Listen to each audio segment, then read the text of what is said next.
All right. I think this is the 10th episode, Lonnie. I believe it's the 10th episode of Lonnie and Ryan podcast. And today we have a special guest, Cassandra. No, Cassandra. I said it wrong. No. Cassandra. I said it wrong. You sorry. blew it. I feel like we should re-record the opening. You No, blew it so no, bad. no, I like it. I like it that way. I swear that was an accident. She says it the fancy way, Ryan. It's Yeah. Cassandra. Cassandra. Yeah. Cassandra. Cassandra, Midnight Modern. So thank you for joining us today. Yeah. And if you wouldn't mind, maybe just kind of introducing what you do and what your channel's about. Okay. Yeah. So I guess Cassandra Soldan. I'm a mom, a full-time reseller with my husband. We do this all by ourselves, full-time, supporting the fam by doing it. And I started doing YouTube about a year and a half ago or so now. And I love it. Love it. I have no idea really what I'm doing with it per se. I know it's about reselling because it's my life, but I'm just having fun with it. I have the days where I'm like, I want to be educational. And then I have days where I'm like, I want to go thrifting. So I just kind of keep throwing spaghetti at the wall and seeing if it sticks. And I'm just kind of, I don't know, having fun. Oh. Well, let me tell you how we found you, because I don't think I told you this yet. I was going to save it for the pod. I was driving to work one day. This was a couple weeks ago. And my wife texted me this YouTube link. And it was the 10 Commandments of Reselling. She's like, check this girl out. I'm like, what? That was random. Okay. And my wife never sends me like any YouTube links or reselling links or anything like that. Love her. Love her. So I clicked on it and I watched it. I'm like, who is this girl? Like instantly I could see. And I'll gas you up a little bit here. You have a lot of talent. You have a lot of talent. Thank you. I appreciate it. Your videos are great. Your videos are great. And I was like, I got to find out who this girl is. So I started watching some of your videos. I sent your channel to Lonnie and we're like, we got to have her on. So, well, thank you. I know it was like surprise. I was like, I'm small potatoes. You guys are having like, Kevin and the Craigslist hunter. I was like, I'm over here just like this little tiny potato. So thank you. I appreciate it. No problem. Well, that's kind of what we're doing here, though, Cassandra. I have to. My mother's name is Sandra, so I have to be careful. It's okay if you mess it up. I accept you. But that's kind of what we're doing here, or what we're trying to do here is we want to bring in like the Craigslist hunters. The Craigslist hunter type episodes are there to benefit us. And this episode right here and hot lunch reselling episode, Rev resale episode, we want to like find somewhat smaller creators that we think need to have a bigger light shed on them.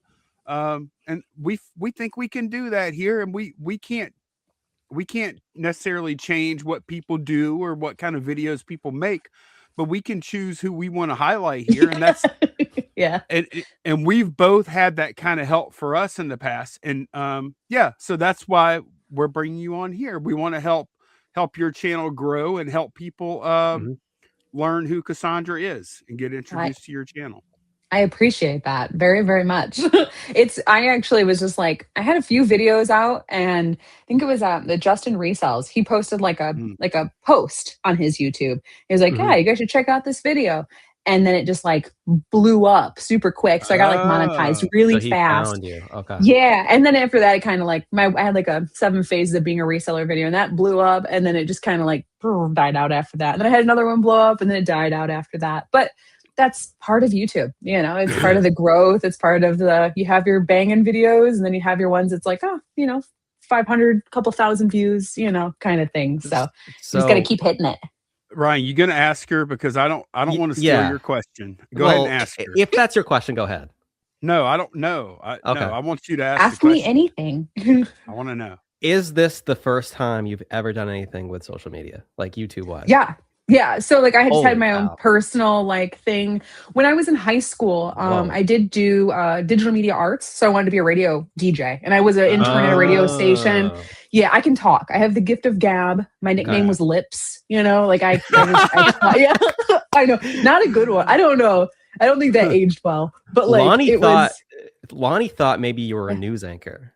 no, and I didn't even do radio per se. I just was an intern and I liked it. I did digital media arts in school, like media and stuff. And yeah, I don't know, I've always had that like natural personality for it. Wow. So I was just like, I feel like I need to do this. My husband's like, you need to do it. He's like, you need to do it. So yeah, I'm doing it.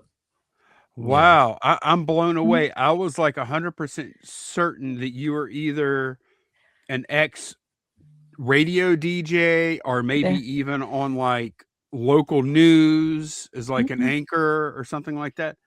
So no, you don't have any kind of broadcast experience or anything. Nope, just other than like learning it in high school. Like I learned like how to read a teleprompter and like that sort of stuff. I don't read a teleprompter or anything. If I have a teleprompter in front of me, I look like a zombie. I can't do it. I can't do ChatGPT. I can't have it scripted for me or I lose all personality. So I tried that for a couple videos and I was like, so yeah. I mean, no past. It's some of the most natural talent for YouTube I've ever seen in my life. Yeah. I appreciate it. Yeah. Hopefully that comes with a lot of money in my future. Well, yeah. The only if you way don't quit, right? Yep. That's the only way it won't is if you quit, it won't happen. As someone like you with your talent, as long as you don't quit, you're going to be successful with this. Well, thank you. There's absolutely no question in my mind whatsoever. Yeah. And something that's funny is I was watching your latest video that you put out today, actually. Yeah. And I got excited for you because at the very end you said, by the way, congratulations, you're pregnant. Thank you. I appreciate it. Yeah. You said at the very end, I'm tired, I'm pregnant, but I'm going to keep grinding. I'm going to keep going after this. I'm going to keep uploading. I'm going to keep making videos. And I was like, yes, that's all you need to do. That's all you need to do. Yeah. It's exhausting, and that's the thing about like YouTube is like, I knew it was going to be hard and I knew it was going to be a hustle. And I mean, that's where we do reselling. I mean, that's pretty much the same concept, right? But it's that emotional thing too, where it's like, oh, this video only did like 200, 300. And it does take an emotional blow to you naturally, whether you like it or not. And, that was kind of the biggest hurdle I had. But then there was just like a day where I was like, who cares? Like, it's gonna happen. It's natural. And I started hitting social media now too. And, I had one post blow up where people didn't like me very much. So that's great. It was really mean. That's what you want. But I was like, this is great. I got 4 million views. So I was like, okay. Wait. What was that on? 4 million views? Yeah. Oh, wow. And I'm still not monetized on Facebook. And I'm like, but it was I was at Goodwill and there was this chair. It was like it was a beautiful chair, but if you got up close, the hands and the back of the head were like caked like that thick with like body scum. And I made a video saying, and I made a video saying like, Goodwill, you probably shouldn't sell this for sanitary reasons. Like I totally understand reupholstering and all that. Like I'm an artsy girl. Like I get it, but it was disgusting. Like it was like, it's like selling pants with poop in them, it was just gross. And and people were so mad at me. Like, I mean, I didn't think there was one positive comment in any of it. They were mad for you calling out Goodwill. They were saying like, I don't understand like how to reupholster and, like, oh, people can't afford things. So, like that's what you have to do to be able to get something, vintage. And like, I understand their concept. I get it, but it was like, it was gross. It was like, you could smell it, Was it a video that you uploaded or a photo or what? Video? Yeah. Oh my gosh. And you said it got 4 million? Yeah. Views. Yeah. And like crazy insane amount of like likes and comments. I mean, thousands and thousands of comments. That sucks. I mean, you weren't monetized. Yes, I know. That would have been so much money. Man. Do you want to look? I'm going to show you. I had one pop off just a short reel pop off on Facebook. I am monetized there. Yeah. And it got like a tenth of what you're talking about. So this is oh my gosh, are you kidding me? So you could probably I shouldn't have sold. I'm making you feel worse. No, you're not. It's So it's making me need to post more videos that make people angry. that's right. That's right. Facebook's a rage bait machine. It's It weird. is. It's not like that on Yep. Instagram. Instagram is really happy and people are pretty Right. chill.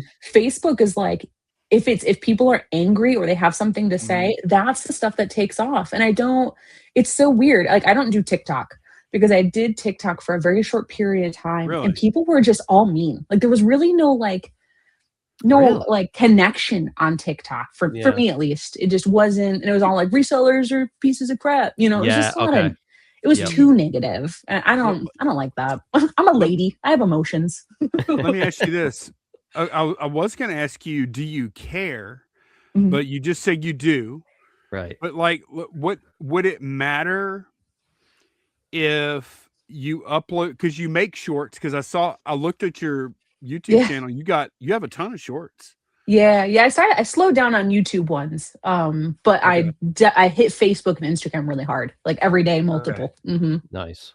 So like, what would the difference be like if you did, like, let's say you went ahead and uploaded TikTok anyways, Yeah. and then you never looked at the comments ever. You didn't even look at them. Like, what would the difference be?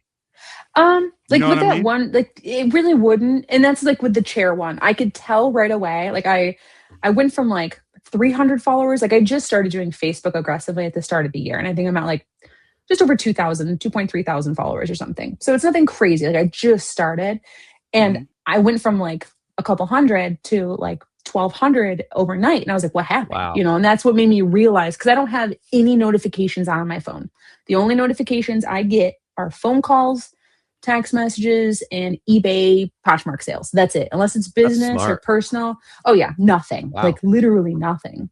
Yep. So, like my husband has to tell me, like, oh, this happened or whatever, because I don't Mhm. know what's going That's on. good. Even Depop, I'm like, I don't care about your, not real offers,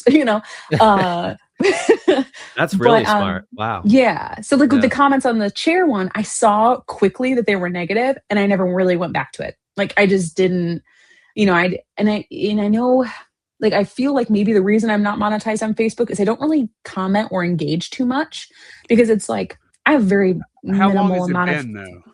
How that long I've has it started doing Facebook. been? Yeah. Like the start of the year. Like it's super fresh. Okay. It's super Oh, fresh. But Give it a you month, see, month yeah, or that's two. what I'm hoping. Because I've seen like a few other, YouTube-y, Instagram-y people started doing Facebook, and they're already monetized and they've got like 500 followers and like no real engagement. And I'm like, how is that? Ryan just started. I started face. Yeah. I You got started Facebook. 8,000 followers already, don't you? Yeah, I started Facebook Yeah. in November, and I got Okay. monetized in January. And I Okay, so think when 3 I got months in.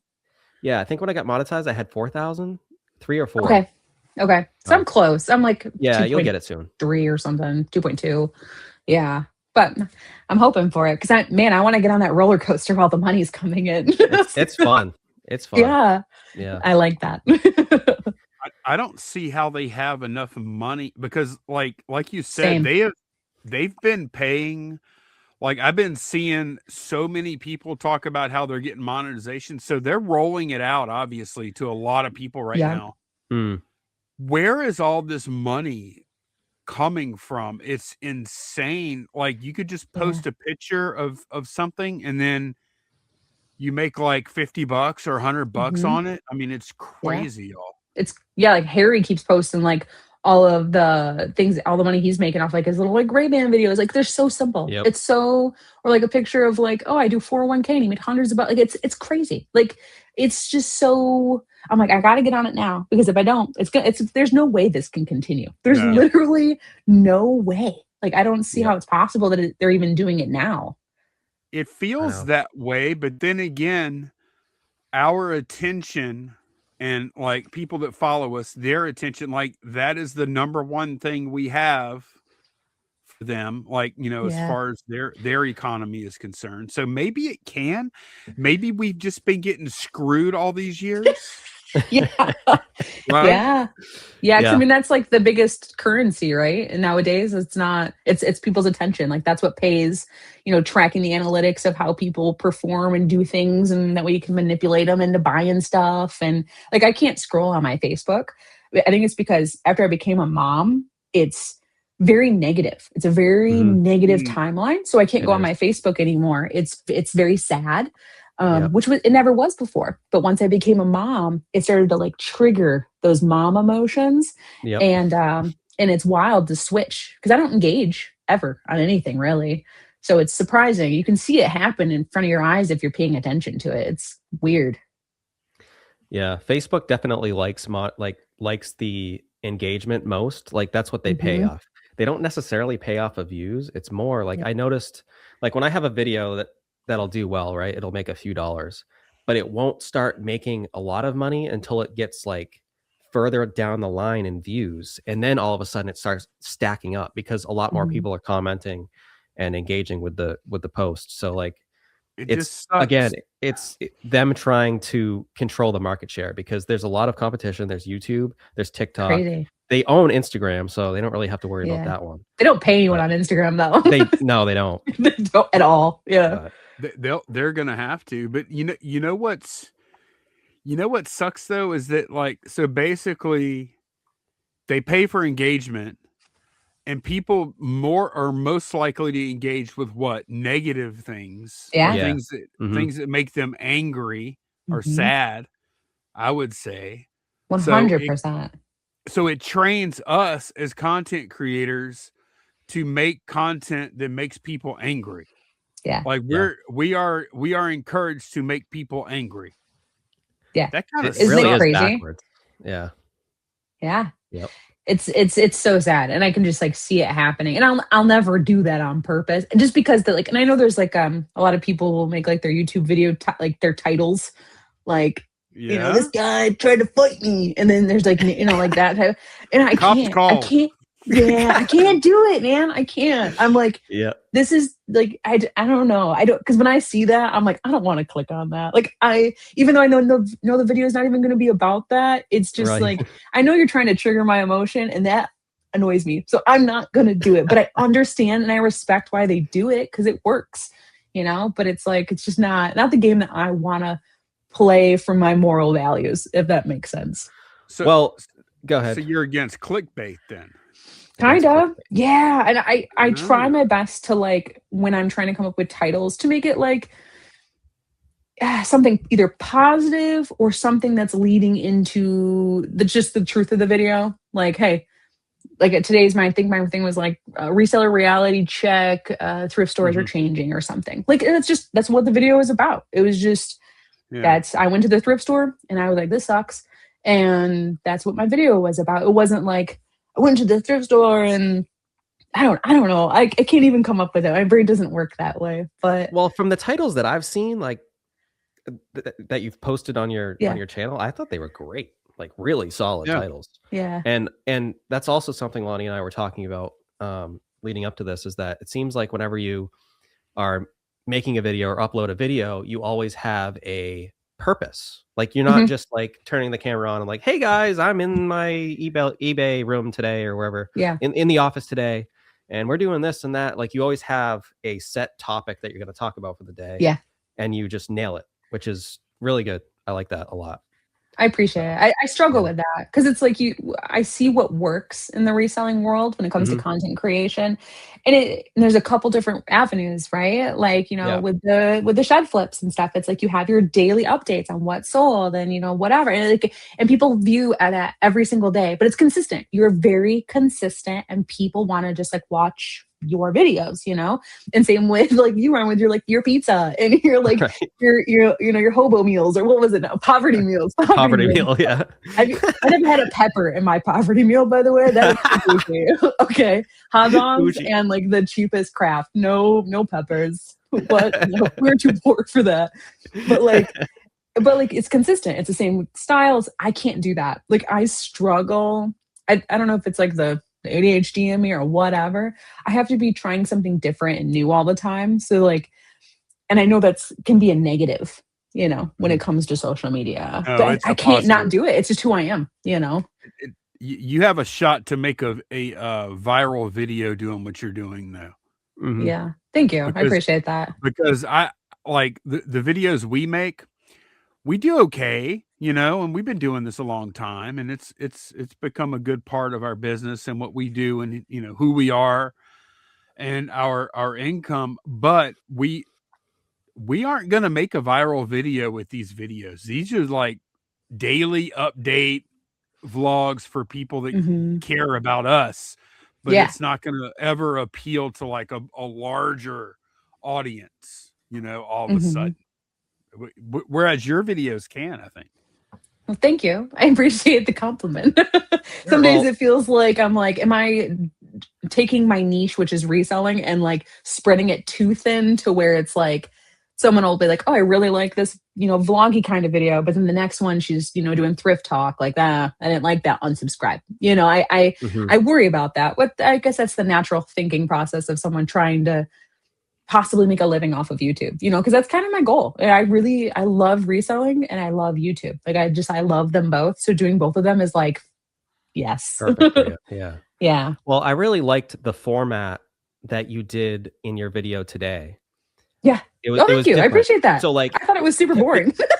no, I thought it was great because Yeah. what you were doing is you had a topic that you wanted to talk about. It was about the thrift stores being like dry and, and the world's kind of crazy right now, this and that. And while you were talking about those things, you were also working. You would also cut to like, oh yeah, or like I'm cleaning this bag or whatever. Yeah. And you would talk about that for a minute. And then you go back to the topic. And it kept it interesting. Like I kind of like that. It's not something that you see every day. So if I was you, I would continue doing that kind of stuff. Yeah. I have to do stuff like that. Indifferent. Yeah. Yeah. Yeah. So. No, I appreciate you saying that because it was like when I did that, I've been trying to, because like being a mom and doing this is very difficult. It's because I'm the full-time parent, the husband gets to he goes out and does the sourcing and he does the, most of the posting and the listing and just like, he does most of the stuff. We were doing it together the whole entire way for a long time. And then, once the kid came, it was just like, that's my job now. So while I have like the nap times or, she's starting to hang out down here with us or in the office and chill for like an hour or two so I can actually get some stuff done. But I was like, what can I do? Because like going to the thrift store with her, no. No. Yeah. So I was like, what can I do? And I was like, oh, maybe if I just hang out in the basement and just like talk about a topic, I was like, I can do that. Like that seems, doable. So I appreciate the feedback on that very, very much. Yeah. Yeah, no problem. Yeah. I enjoyed it. Lonnie, did you have something that you were going to show? Yeah, no, I was actually looking at Cassandra's eBay store actually. This is what and you do provide the link, which I do appreciate. Yeah. I want everyone to see it and ask questions. Yeah. Right, because a lot of people will come on YouTube and they'll say, oh, I don't share it because then people will go look at the store because they're being nosy, but then they won't actually buy anything because they're just being curious. So that affects the sell-through rate or click-through or whatever. I don't care. No. Right. What matters to me is the money in my bank account. Right. Yeah. So I have a question for you. Yeah. What part of the country are you in, first of all? Michigan. So I'm in what is that? Northeast or right? Is that Midwest? The Midwest. I'm in the Midwest. Midwest. Yeah. So, man, I look at your eBay store, at your solds in your eBay store. The stuff you sell is like incredibly good stuff. Yeah. Yeah. We're pretty good. That's why we can do it. Where the heck do you find this stuff? Or can you say? You can't say. I knew it. I knew it. Yeah. I have a private source that I get things from. Yeah. So we are allowed to. I'll say we are allowed to cherry pick. Yeah, let's just say that. But in order for us to do that, we do things for them. So it's kind of a, which is my husband. He does all of that stuff. So love it. I don't have to do it. So which would be physical labor. I don't want to do that. So, but no, we just found somebody that we work alongside with and we get, I would say 60 60 to 70, yeah, 60% of our stuff from them, which is just our very consistent amount of things that we need to just kind of like Mhm. keep the bills paid, you know? And then Yep. everything else on top of that, obviously, estate sales and garage sales and thrift stores are starting to kind of, I don't know, they're hard. They're hard to find Yeah. stuff at. But come garage sale season, we go ham and we do really well on garage sale season, really well. Like I think probably a lot of the stuff I've like recently posted, I think I posted like, I don't know, a few $1,000s in Coach bags and Gucci stuff and all that. Like that's all either Facebook Wow. Marketplace or garage sales. Like that's Wow. none of that even comes from private source. So Got yeah, some good no, we're garage sales just around you. yeah, yeah. But it's again, it's we have a lot of really great pickers around me too that are really Yeah. good and they're very competitive. Like I'm not competitive at all. That is not in my blood. So How long have you been doing this, Cassandra? what was it 2000? We're about 3 years in. It was 3 years. December. What is it? 3 years ago would be like December of what, 23, 24, 2024, 24. 23, Yeah, 24. something like that. Yeah. Yeah, Um, 23. You're right. 23. 23, yeah, and then 24, yeah, because that's when I had my daughter. Yeah. So yeah, December of 23, I went to a thrift store on my way home from work and I bought this like lamp that was like it looked like it was like a rabbit and it had like a cool like vibe to it. And I brought it home and I was like, maybe if we have kids one day, like this would be really cool. And he's like, what are you gonna do? Hold on to it? And I was like, well, maybe I'll flip it. And I got it for $20, flipped it for like $200 a couple days later. And then like, Wow. I don't know what happened. Just something like clicked Got in the our bug. brain. Yeah. And then that was it. And we just started going to thrift stores and my husband went with me and he's worse than me. Like I love this, but like he is like, it's insane. Like you don't see him on Really camera into it. much. Oh my Yeah. gosh. Yeah. He makes me look like I don't care. Like it's wild. Wow. Yeah. Wow. Yeah. So, It's so did y'all his passion is deep. did y'all go to like garage sales and stuff like that before you became like, were you ever like a garage sale person, like went Uh to garage sale or anything? Kinda. Like I grew up poor. So like we did a lot of trash picking. So like my dad was like a scrapper. So like we'd be driving down the road, he would see something cool, like Mm. or like, oh, here's a bike for you, you know, out of the trash. So we were definitely I grew up trash picking. We did a little bit of thrift storing, nothing too crazy. It would normally be like, hey, we'll save up once a year for like nice clothes from, you know, the mall, you know. So like I didn't really have to go to the thrift stores for clothes per se, but I grew up trash picking, garage selling, but it was not, I mean, trash picking was a big part of my life because I was always next to a dumpster on the side of the road, you know, dad, get in the car, you're embarrassing me kind of Right. thing. But no, the rest of it really wasn't, I don't know, it wasn't a thing. It just something happened. I don't know. And now it's like all we think about. It's disturbing, honestly. So what made, like, if you don't mind talking about it, Yeah. like what made you guys like jump in to reselling full time? So I got we were doing it for about a year and a half, and like all we did was like watch YouTube videos about it and then Mhm. like do it, right? Like which Yep. we all go through that. I think all of Right. us do it. Anyone that Yep. goes full time or you know or makes it a career of some sort. And yeah, we were like I was like a year and a half into that. Then I got pregnant, and I was like, I don't want to go back to a job. No way. So I'll do part time reselling while he works. And he had a really good job, like paid really, really well. And our goal was one day, maybe we'll be full time resellers. Oh, maybe. And then, which it probably would have never happened. You know, it's hard to leave a job that makes a lot of money, especially, Right. you know, in this economy. So, and then he got laid off. Like he got laid off in May of last year. Wow. And we had enough money and we're like in the bank. We're just like, we have no debt. Let's go. Let's do it. Nice. And I started my YouTube a couple months before that. And I was like, I'm going to tackle YouTube and, you know, we'll tackle the reselling and we're just going to go all in. And it's been going really well. So Yeah. he was able to see you kind of see your results prior to him being laid off. Yeah, within reason. I mean, we honestly did it together the whole entire time. So like, Okay. even when he was like having a job, like he still was at the end of the night, he was like, okay, let's stay up late and do some listings. Like it was, we were pretty much like 50-50. There might be days where it's like, I, you know, got tired of it or he got tired of it, but it was never like, you know, I took full force of it. I just was able to do a little bit more of the heavy lifting for a while while he was still, working. But I don't, yeah. I'm Wow. just impressed by like, because I looked at your store, like I said, Yeah.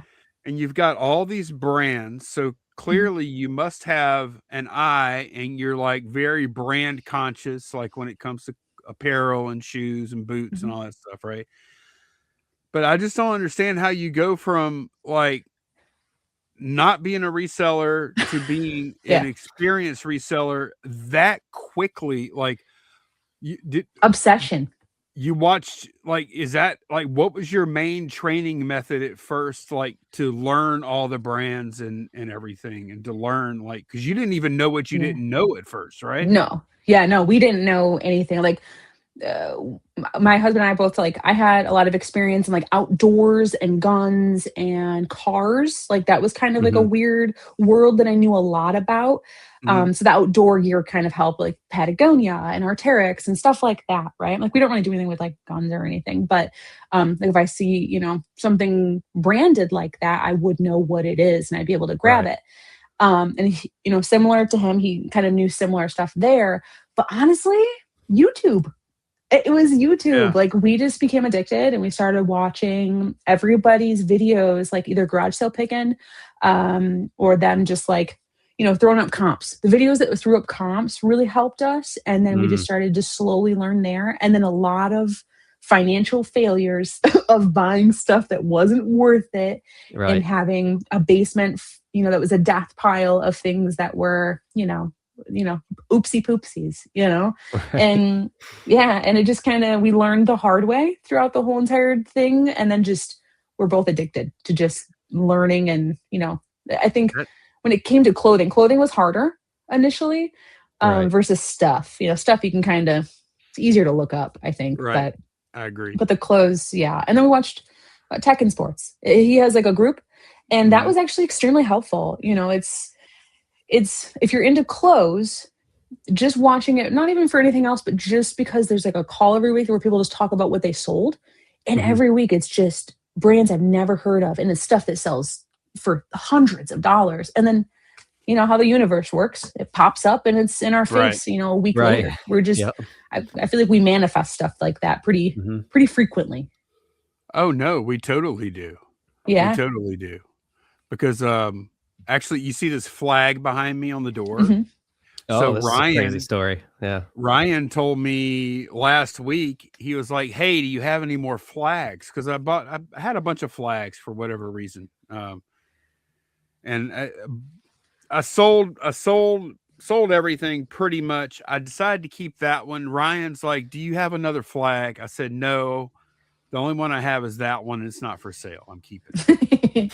I said, "But I'll be on the lookout for you." So this weekend, I was thinking, gotta find a flag for Ryan. Found one flag similar to this one, but it had a stain on it.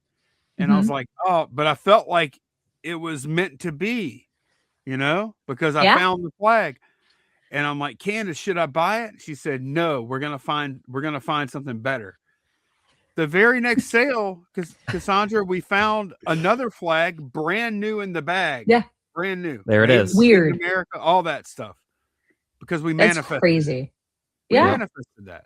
But you also held out, so you got the better quality thing too. Right. It's weird. Exactly. Like I'm doing that with like a table for my kitchen. Like I have this like IKEA table that like I wanted and I loved it, but you Mhm. clean it so much and it's like, it's not real wood, it's that crappy whatever. Right. So all the holes in it now are like, turning into like a weird, it's so gross looking even though it's clean. But I'm like, I will not buy something until I find the thing that's meant to be there. We come across stuff so much and it's like, Yep. but it's Yep. like you just don't settle, and then you'll end up I'll find like a a Broy barista or Brasilia or whatever kind of like table that'll be worth thousands for $100 at a garage sale. I'm sure of it. Yeah, It's just gonna you're right. happen. It always does. You're right. That's what I'm gonna Hmm. do too, because I want a new desk for my hobby computer room, whatever you want to call it. I want something really, I don't even know what it is yet, Yeah. but I'm waiting. Whenever I see it, whenever I lay eyes on it, I'm gonna know it. I'm gonna pull the trigger. It's gonna be, Hmm. and it's gonna be a smoking good deal. It will. It'll be free Let's on the trash manifest it by right someone's now. trash. Let's manifest it. Let's think about it. All right. This coming weekend at garage sales, you're gonna find it. Yeah. Watch. In this line of work, y'all, we're in front of so much great used stuff. It's Like if crazy. we're willing to take the time and not rush things, we never have to buy anything new. We don't. Right. Never. Yeah. It's amazing. It's miraculous though, just seeing, like people always say like, oh yeah, thrifters are stealing from the poor and all that sort of stuff. Or like resellers are stealing from the poor or whatever. And it's crazy. Like I see just how much stuff there is, like not even with just garage stuff, and you guys see it too. It's just there's so much abundance of things and Yep. warehouses of just stuff, and you can't people can't hire people enough to like just get rid of it, or like you have to pay people Right. to like ship it off to other countries to dump it in their ocean. Like it's wild Right. how much stuff is out there. That's why I feel kind of bad about my newest rekindled hobby. Is not great because it's actually, well, I've been printing these magnets, but I love it. Are those like 3D kind of looking? yeah, it is. It's Oh, cool. it's in relief. You can see. They're it. Oh, really that's cool. beautiful. Yeah, it looks Yeah. great. Yeah, thank you. But yeah, Mhm. that's my new hobby thing that I'm into is creating more junk for the landfill because there isn't enough. Like It's there- okay. Sometimes we have to be a part of the consuming, it's just, Right. it happens. It looks great though. Oh, thank you. Thank you very Mhm. Are you much. three, are you 3D printing them? Mhm. Okay. That's Yep. awesome. Yeah, we 4 of the I'll turn this into an ad for these. Okay, you Do can it. buy 'em. Okay. Everybody, listen up. Yeah, Get look, your I can Blitz print magnet. 4 of these at a time. They fit on a plate. It's almost like a cookie sheet. And it takes about 3.5 hours to print up 4 of them. Awesome. And then I add, well, the material itself is like 46 cents. And then these neodymium, I can't remember how you say it exactly. These magnets are 37 cents a piece, I think. Okay. And then we sign them and then we number them to make them more special like that. Oh yeah, you have to do that. Well, it's not total landfill. There's some rare earths there. Oh yeah, we have rare earths. Rare earths. But yeah, it's fun. It's even something like that's something I want to do later on is like learn CAD software better and Mhm. actually like come up with a real useful product that Mhm. solves some problem people have and Mhm. actually get that out there and start selling that, man. That would be fun. That would be very fun. I'm sending those vibes your way because I love that stuff. I love the idea of just like creating some sort of product that just makes people's lives more convenient or is helpful in some way, shape, or form. Mhm. Yeah. And it is not something that you just want to like toss out. Like that's the key is it being so useful that like you need that tool and they don't just like toss it away. You've been at this for 3 years now, Cassandra. So Mhm. maybe you're still fresh enough and maybe you're not jaded yet. But do you ever get tired of sourcing? Like, do you get tired? Oh Like, yeah. Oh yeah. you do? Oh yeah. Yeah. And listing. Yeah. Yes, all of Yeah. it. All of it.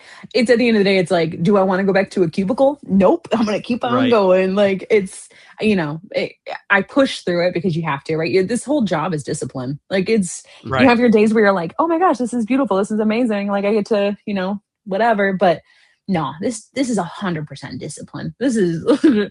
because you're not going to be motivated every day. There's no way. And there might be days where you just, you know what? Today is just not a day where I'm just going to do stuff. I just need it for like my mental health or whatever. Some people are like hustle culture. I'm not a hustle culture person, but I am a disciplined person. You just got to keep That's pushing, good. even if you're exhausted, Yep. You're right. It is like that's the only trait that is absolutely necessary to being Yeah. a reseller, whether that be part-time or full-time, Hmm. is discipline. You're right. Because you know what? Yeah. I've seen some really dumb people that they are just Yeah. great resellers because they're hardworking. Yeah. You know what I Yeah. mean? Like 100%. I see a couple people like that, like in this world. And I'm just like, how are you so good Like you don't have any of the thing, but it's just every day they grind. They just What's the and saying? Hard work beats talent when talent doesn't work hard. yeah. Yeah. Yeah, I used to be a very lazy person, like aggressively lazy. Like my mom's even like, I don't know how you're doing this. Like it's just like, like you couldn't even take your pop cans down to the kitchen. Like I was one of those type of people. And that's been the hardest part. Like 100% is, and my husband was the same way. Like we were just like selfish, lazy people. And then becoming parents and business owners and all that, it makes you reflect on who you are as a person. And you can you can sink or swim when especially if you go all in. Like if you don't have the ability to self-reflect and like work on yourself and work on the flaws that you have, or like for people, most of us, we all end up like having a death pile at some point or forever. But like, and that's okay, but you have to be good with knowing that that is a problem that you have to consistently be working at, because if not, you make excuses, you buy more and more storage units, you don't work at the problem. You have to always be working at the problem, or this just spirals out of control. I feel like this is an intervention. Is this what that was just general stuff. It's also self-reflection on me. Okay, so do not take offense. I've learned all things that I share, or like I never want to sound like I'm preaching. It's everything that I share is I've learned it the hard way. Like we have an 800 square foot basement. At one point, it was literally like more than half of it was just those black and yellow totes. Like I think it's in my first videos. It was just walls of just totes, and it was all death pile. It was a pretty death pile, but it was still like it was a death pile, And that's how I learned my lesson, by losing thousands of dollars on stuff, on crap. You know what? A lot of us, I think. You know what I think happened? Well, for me anyways, when I first started, like when I was in my first couple of years of being a reseller, my knowledge level was such that I wasn't always able to get a lot of quantity of stuff when I go out and source. I wasn't able to get enough. Yeah. Because I didn't know enough about what to get, Yeah. So then you kind of like start to settle, I think. And then so that you do get enough, because you feel like you have to have a certain amount, right? Yeah. But then as your knowledge level grows over the years, you have to continue, and I'm saying it's the royal you have to continue to cut off some of the old stuff you used to buy. It's constantly like it's a constant like purging and reflection of like, okay, I used to buy that stuff, I don't buy that anymore. Cut. And that's hard to do. Oh yeah. You're so used to selling it. Yeah. Yep. Or if you go to like a thrift store and like the things that you're used to picking up before, you just like, you still add them to your cart and you almost get like a high off of it. Like that happened to me recently. I went to a thrift store and it was my first thrift talk video. And I think I bought like 2 things that were actually worth my time. And I think I spent like almost $300 that day. Like it was not a good video for me to be like, I'm a reseller. It was just not. But like, it was just one of those, for some reason, there was just something about, I was just like, I think it was like the mix of recording and just whatever. It just like, you get a high off of those items that are like, oh, this is $20. This is $20. And it's like, no, Cassandra or whomever, like I sell $100 items. I sell $50 items. Like I want my average sell price to be over $50. Like that's what my goal is. Why are you doing this to yourself? And then you get home and you're like, this thing has got holes in it. It's missing buttons. Like what am I doing? And it's that constant like battle with yourself of the things and the habits that you've created in the early on in the business. They're so hard to break. It's so hard. And there might be some occasions too where like maybe it's the area you're in or whatever the case may be. Maybe you do have to buy the $15 items and the $20 items. You might maybe you have to, but also maybe you don't have to. Yeah. Maybe you is it a mental thing, I think that we probably, Candace and I could probably cut out a lot of the stuff that we buy now, because we've done very well at like raising our average sale price. It used to be down like, I don't know, low 20s maybe. And now I want to say it's like probably close to 40, 30, That's 38, awesome. 39, 40. That's Well, you awesome. were able to make a video recently What was the title? It was 100 items. Was it 100 items that sell for over $100? Yeah, at the end of And 2025, we it was all did. your sales that you had. Yeah, Yeah. That's yeah. awesome. We actually had 270 something things to choose from for making that video from 2025, Wow. which It's pretty good.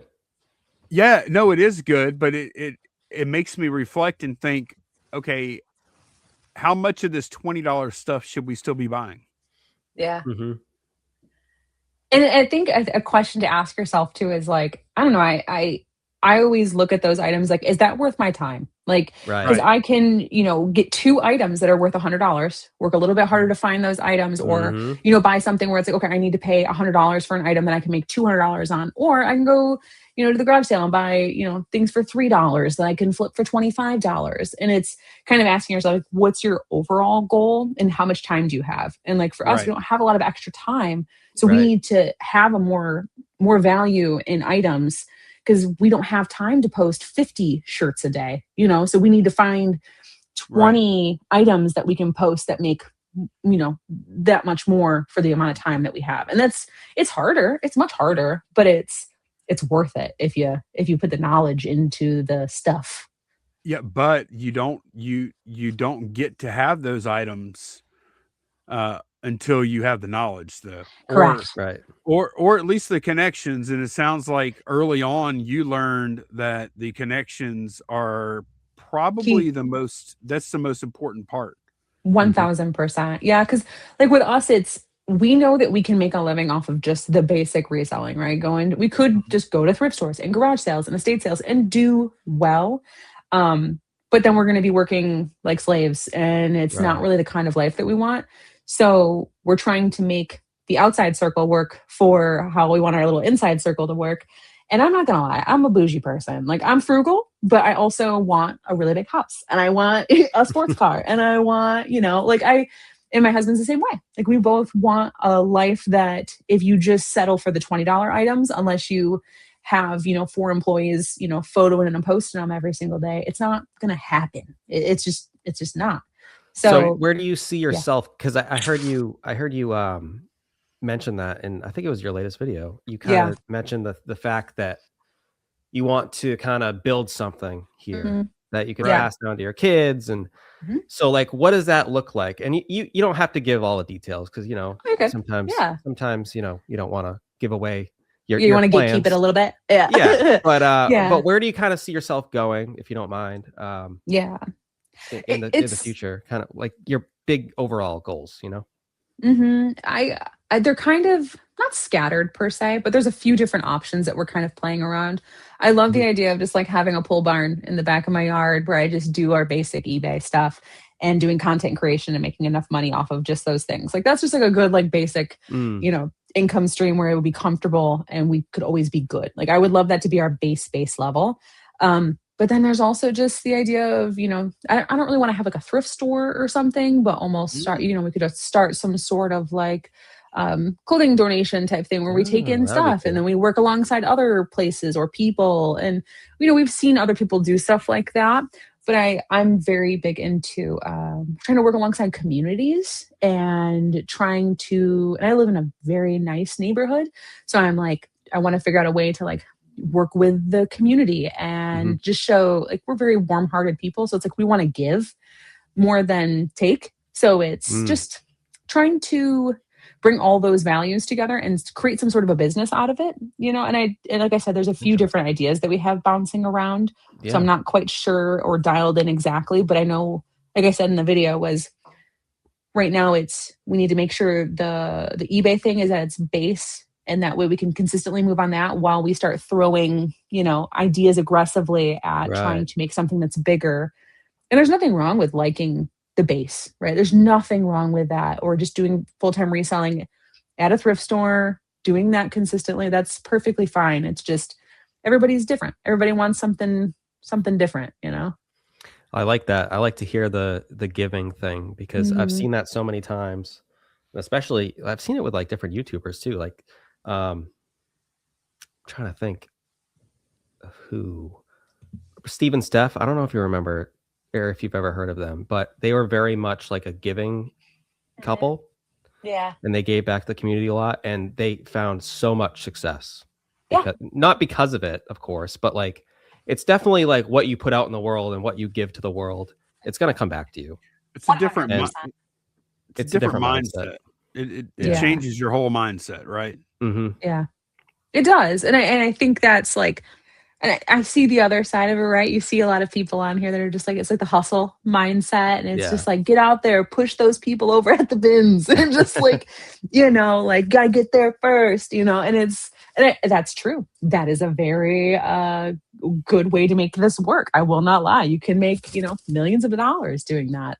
Mhm. Uh, or depending on your pace of life, like I would prefer to not do that and Yeah. have it come to me. And the way for it to come to me is by giving and, just putting it out into the world that, we want to give. I don't know. That's why, like, whenever I see people post photos of like people lined up at the estate sale Mm. on like the first day, that Nope. Yeah. gives me the heebie-jeebies. I can never do that. Like Really? no, I don't like Oh, crowds. I don't like oh. crowds. I don't like Do they not crowd control your estate sales? well, they do, and they do Okay. numbers and all that stuff, but Yeah. I don't like that whole like the rushing and the Hmm. running and the grabbing and the elbowing and like Agreed. Like all the of Goodwill that. bins. Oh, Yeah. Yes. Oh, I've Like I never heard been you to the bins for that reason. don't I bother. Yeah. yeah, If I that's don't not your like thing, don't bother. I'm gonna go once for a video. Do it. Yeah. I think Pam back in the yeah. day, Pam and I went one time and we were like, Yeah. "Yep, that's it. That's the last time we Yeah. go." Yeah. Yeah. It's like there's too many bros in here. Okay. My husband went and he was like, man, it just reeks of BO. I was like, ew, I don't want to go there. Gross. I I wanted to ask you, Cassandra, about Whatnot, because Yeah. you shot a couple of videos about that. So Yeah. tell us about Whatnot. So I jumped on the Whatnot train, like everybody does. Mhm. And I do not dislike Whatnot. I understand the concept of Whatnot, and Mhm. I tried it. I do believe in trying all things, like I said, like having eBay as our base, making sure that's always good. But then trying other Yeah. stuff because you never know. Like you never, if you don't try it, you don't know if you're going to have success at it. And Right. I think I don't know. I did the low starts. I had good stuff. I, had the cool tiles that were custom. I did all the things that you were supposed to do. And I even had like success because Harry Tornado, he would like raid my room and do like Oh, I was very blessed and I had a lot of people backing me on it. But even with all of the success that I had with all of these things that should have made it work, it just still for the time and energy that you have to put into it, it just didn't it drained me. Yep. I was really? exhausted. I didn't even want to start a show. Like I was just like I don't know what it Oh. was. So And doing a live stream, like maybe it's the live because whenever I do live yeah. streams, Mhm. even these podcasts to some extent not quite as bad. Uh, Mhm. I find them exhausting, like Yeah. 10x energy drain somehow. Yeah. And it can be like even just like this, it's like you almost get like not like anxiety, but you just Mhm. like it's the unknown, right? And it's the fact that like you don't have control over the situation. If you're Right. making a YouTube video, you have control. If you're posting on eBay, you have control. You're doing whatnot, you truly have no control. Like, and you just have to hope that everything goes well, or you say everything right, or people show up, or You're kind of it's just performing a bit. 1000%. It's a Yeah, it's a performance. Were performance. Yeah. were y'all selling the same stuff you are now? Because like you have a lot of like nice boots and stuff like Yeah. that you sell now. Were you selling Um, that on Whatnot? no, no. So What were we you did have a selling? threshold. Okay. We were selling clothing and like we had some and we had stuff too. So like I had some stuff shows that did pretty well. I had he came across like this crazy vintage baby clothing lot that was a bunch of vintage, overall Oshkosh stuff and it was really Mhm. good stuff. I probably should have just sold it on eBay, but I was trying to gain the crowd, right? I was trying Mhm. to get the Oh, followers and I was cool with losing to be able to gain and I regret it a little Yup. bit, but I saw some short of yours where didn't your husband find like oh some yeah. baby thing Oh, for like yes. Yeah. Those 400 overalls? $400 friggin' dollars or something? Yeah, it was. Yeah, he was doing his sourcing the other day, and he was like, "Oh, I got this for Scarlett, and my daughter." And I was like, Wow. those are. I feel like those might be good ones. You might want to check those out. And then he comes back upstairs. Goes downstairs, and he comes back up, and he's like, he like shows me the phone, and I was like, "You better go wash them." And he literally ran downstairs, washed them, and we had them photoed within like a matter of an hour. But sorry, Scarlett. yeah. Well, they were like size. And it was funny. I said no. I was like, no, it's size 6. Like she won't fit into that for a few years. Like I don't like to hold on to stuff. Like I like to. We get so much stuff. I'm not holding on to it. But once I knew the price, I was like, I don't know. No, they're gone. They're gone. Doesn't matter. Yeah, we've gotten a few. We've gotten like a couple like $275 offers on them. Okay. But we haven't accepted any of it yet. So we're kind of holding out on them a little. What brand is that again? Oshkosh. Oh, okay. What is that, like a grail of that brand or something? Older stuff. Yeah, there's certain like prints and like styles for Oshkosh that are worth a lot of money. The vintage baby clothes market is weird, man. It's so weird because it's like I don't know. You know what? I wonder if it's like people who had that same maybe clothes back in the day, and they have pictures of them wearing it, and they want their kids to wear the same thing. Dude, it's weird. The moms with the baby clothes.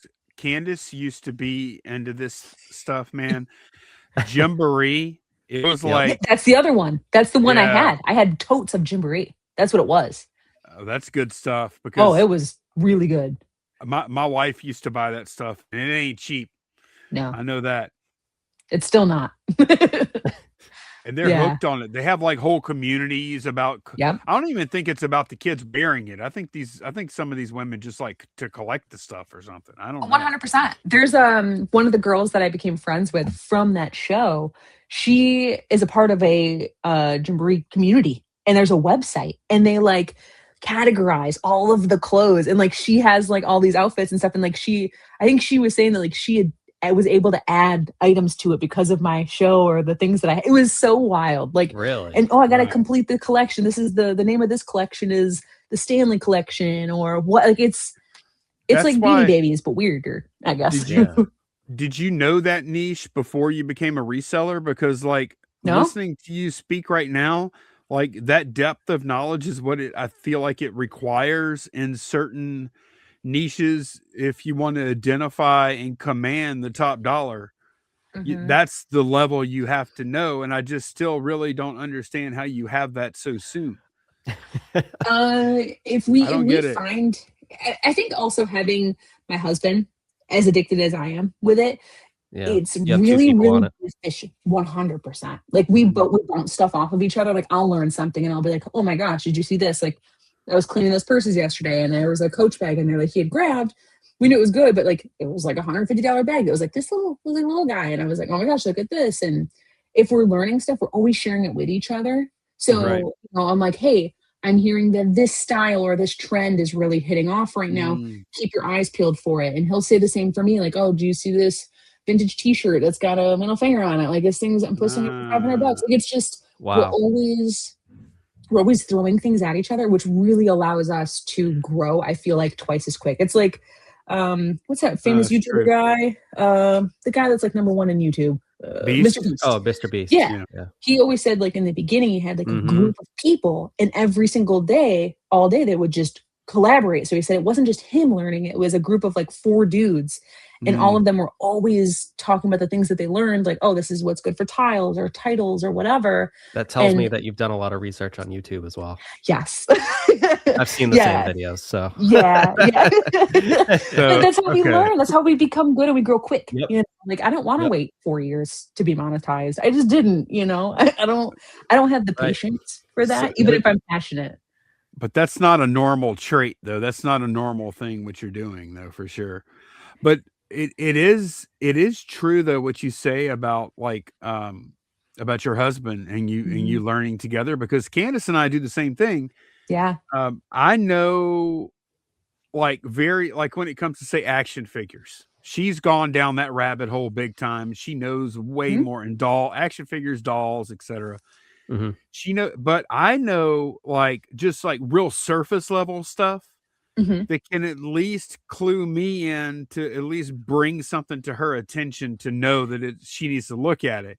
And Yeah. then she has that same like surface level knowledge about the stuff that I tend to specialize in. 100%. Yeah. Because so she doesn't have to know everything I know, and I don't Nope. have to. I just have to know what she knows, and maybe The know base a little. level. Yeah. Right. Yeah. Just know that she does know. Yeah. If that makes sense. Yeah, I know what you're saying. Yeah. I know that you know what I know, but we know. Right. Yeah, no, 100%. I think it's a superpower. It's a superpower in the reselling world to be doing it with somebody, I think. And you see a lot of people struggle, or especially when they have a spouse that isn't on the same page. Like I can see it in people's videos, or I've had a lot of people that have messaged me about, like my husband doesn't believe in what I'm doing, or my wife doesn't believe in what I'm like, and it sucks. Like I hate that. I hate seeing that for people. Tough, yeah. Cause it's like, that's supposed to be your homie, that's your ride or die. Right. And them not believing in the thing that you're trying to do. That sucks. That's sad, Yeah. That's where you're supposed to be drawing your strength from, not encountering 100%. resistance. Yeah, that's true. Yeah. They don't have to like it. They just have to believe in you to do it, kind of thing.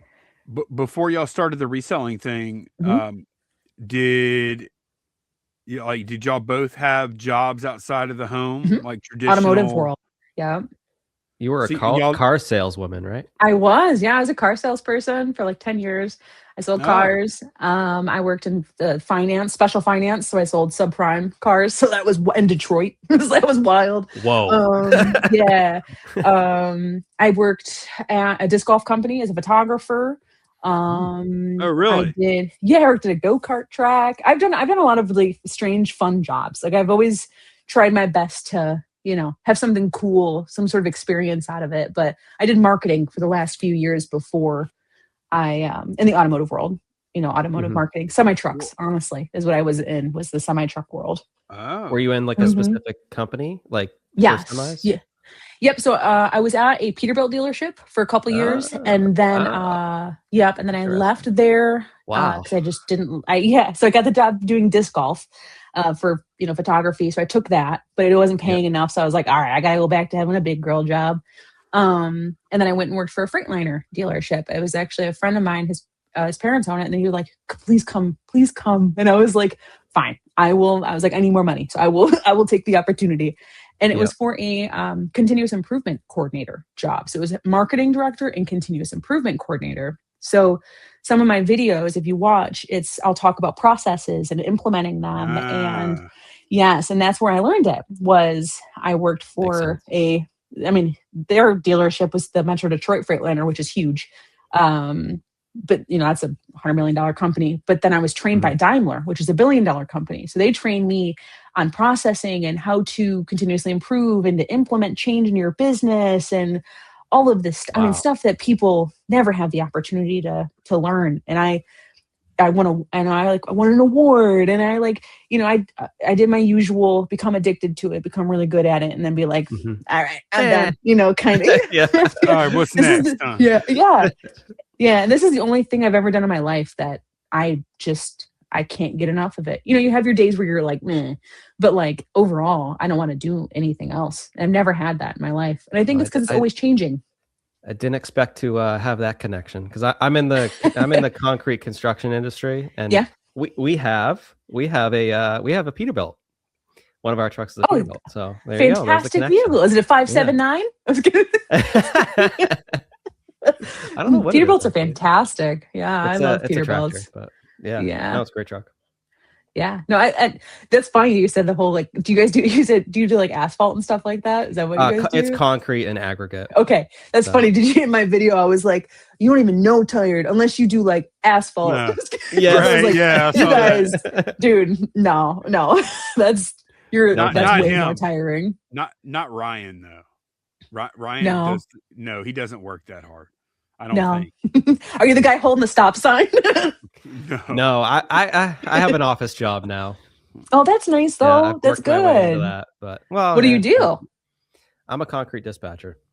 Oh, okay, cool. So you do like take out the guys and like have them go out to whatever locations for Yeah, jobs. I load the trucks, take the calls from the customers, Yeah, coordinate the schedule, all that's a that. good job. So, Mm-hmm. yeah, it's good. It's a job. The first couple of years I knew Ryan, every time we were in a group chat and we mostly voice messages, and every time, because he wasn't in the office at that point, he was operating No. heavy equipment. Oh Every time, man, beep, beep, beep, just and backing up. It was safe, I swear. yeah, sure. I'm sure there's a statute of limitations on that. That's probably We don't got to get not. OSHA involved, okay? OSHA does not need to know what is going on here. Well, but That's funny. what I was going to ask you though, Cassandra, is Mhm. y'all were both working outside of the home Yeah. and not together. Nope. He did automotive too. So he did like if you go to a dealership and you buy contracts like for a car aftermarket wise, he was the person that would sell those to the dealerships. So like he also was in that automotive Okay. world. So we were in the same realm but separate. Mhm. Okay. Mhm. Okay. So, but now y'all have gone from that to y'all both work full. You're both full-time resellers / YouTubers, right? Yeah. And parents too. Yeah. We're doing all of it together as a And all team. that. So Yeah. now you see each other. You're around each other 24/7. How That's is that? correct. How different is that? How has that been? Awesome. We've still never had a fight. We've never Wow. like we have Really? our little moments where we'll like bicker. Like earlier, there was like a process that it's funny. I caught it on camera. But I'm not going to share it, but it was funny. I was trying to like do a process, and I'm very like if I'm working on something, it's like we're working on this specific thing. I become very like and he wasn't like assisting with because he was trying to help Scarlett. Like he was doing good, but I was just like, I need you over here now, kind of thing. So like. But he knows how to deal with me and I know how to deal with him when he is in, whatever type of mood he's in. Like we're very emotionally mature human beings, like aggressively emotionally mature. And that's what we've never had a fight. We have our little disagreement arguments, but when 90% of the time we're on the same page. Like we're always like, or we're trying to work through it and we have different ways of thinking. We're very different people. But we work so well together. It's crazy. Like we pretty much like fill out all the things that you would need to like own a company or run a business on both complete opposite ends. And then it just like has meshed into this beautiful, beautiful thing. Yeah. Wow. Mm-hmm. That's Very awesome lucky. because it's not for everybody. I mean, it took us a little time to get used to it because like you don't realize like when you go from both working outside of the house and being gone for 10 hours a day or more, depending on how the schedules line up. It's a big difference, man. Like Candace and I are like, we're around each other all day, every day, 24/7, like nonstop. And that took some getting used to. It really did. It was tough. What was it? There's What was the days, right? transition? What was the transition like when she first came on with you, Lonnie? Was it smooth or was it a little weird at first? Or it was a little weird, man, because like we Yeah. had to figure out the dynamic of us. Like, and also, she didn't really know much about the business when she joined, right? So there's no, that. Yeah. she didn't. So it was like she came in and like I wasn't the boss per se, but I was the one that knew how to do everything, and she didn't really know how to do anything yet because she hadn't been doing it. And so we had to kind of like she was in that role, like employee type role for the first couple of years. And then now she's transitioned to fully autonomous and it's more of a partnership kind of thing now, Yep. But yeah, it was tough because we weren't on equal footing knowledge wise at first, it's kind of difficult. Mm-hmm. Was there a power struggle ever with you guys? Like, oh no. Okay. Yeah, I have that. Yeah, I have a natural boss energy. I'm definitely a leader type person. Not like do this, but let me teach you how to do. Like I'm a leader type human being, and my poor husband, he does everything he can. Just go whatever you say. But then occasionally he'll be like, like it's my turn. And I'm like, okay. I'm kind of like you as far as that goes, and Candace, it works out because Candace isn't like really a bossy, pushy type person. I probably am. Those adjectives probably do describe me to some extent, but it does let me know that whenever she does push back, it does let me know to hey, really pay attention to this protest of hers, because if she's like really like, she's probably right. she's probably right. I mean, we normally are. You know what I mean? That's like, good that you can like reflect on that and be like, I need to kind of dial it back in a little bit and maybe, listen a little bit deeper and not, think about it. Just listen. Because, on YouTube, Cassandra, like mistakes you make, like something we say right here in passing that may not seem like a big deal at the time, it could go back and look what they said, and they play it back, and it's like, are you talking about like some Pegasus type stuff right there? Oh boy, pull you apart. I didn't even know if I wanted to talk about that or not, but since you brought it up, Cassandra, not me. He featured you, didn't he? Yeah, he likes me. He does. He does. I watched that episode. Yeah. I'm surprised, honestly, because I'm in that world that he's in. So it's like I'm in that, continuous improvement type world that I'm expecting. Honestly, I'm waiting for the day where he like picks me apart. But he seems to like me. And if he does, it's totally fine. Yeah. Oh, I know. I was trying to break out the whiteboard where I'm like shaking now. No, I was kidding. No, I like constructive criticism. It does not bother me. It might hurt my feelings a little bit just because we're human beings. But like, I'll be like, oh, he's probably right. So you're a Pegasus Lounge fan? Don't have to answer that. No, I will. I'll answer it because there's been a lot of Pegasus stuff. I've never been a part of any drama, so let's do it. I was kidding. I'm not a drama person. No, I do. I agree with what he's saying. I think a lot of the things that he'll pull out and stuff like that is correct. And when it comes to like business continuous improvement teachings, he's spot on. He's very dialed into that. And he's, when he does say things, he is backing it up with business knowledge that he has from what he's done. What is his main point of difference with the YouTubers that he's been like criticizing? If you could sum that up for people that aren't aware of what this guy's been talking about. So, from what I can tell, I'm a very surface level kind of YouTube person for the most part. I dived in for a few years, but I'm more surface level because I don't got time for it. But from what I can kind of get away from it is he is somebody that has, I don't know if he's actually been a reseller. If he has, I don't really know, but I know he's worked more in like he's not a white labeler. I know that he's been upset someone called him that, but like he takes products and then it's like he sells that product over and over and over and over again, whatever, bigger scale, right? Selling something on Amazon. And then I don't know if it's exactly what he did. I truly don't know. Did he say what product it was or anything? No, not that I've seen. Not that I've personally seen. So like I said, I'm very surface level with it. So I don't want to put words into someone's mouth that they never spoke.